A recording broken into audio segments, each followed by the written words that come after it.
bonggang-bongga na ano, nilate mo.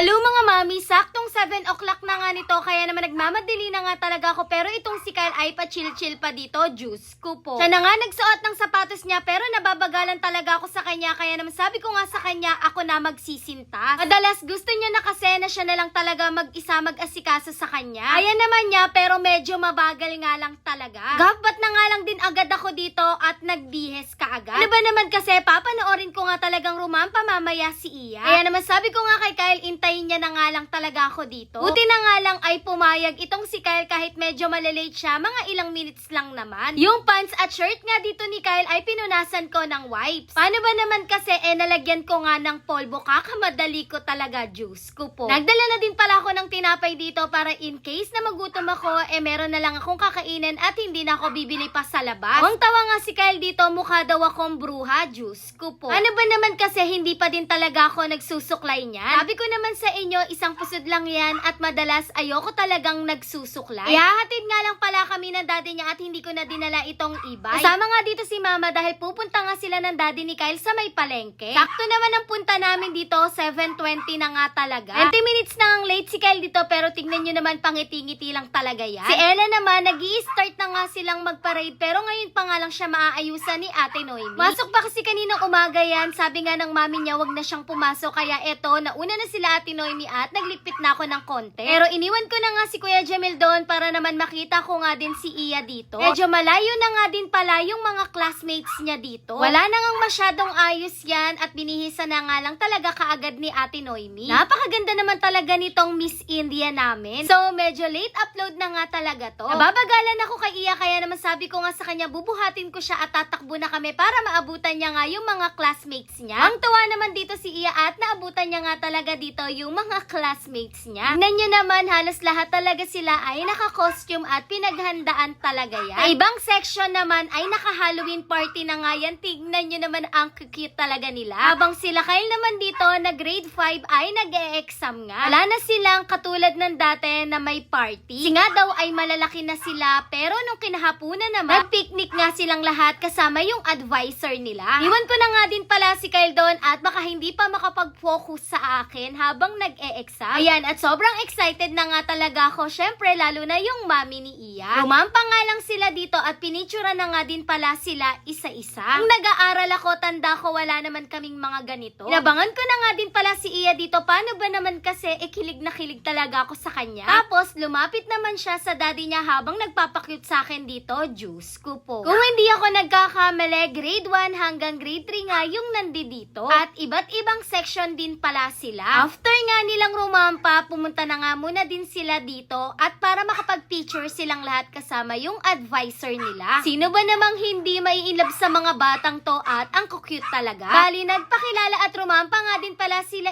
Iya sa room nila. Good morning, everybody. I'm Gina Bia Elmons and grade 3 SSES from India.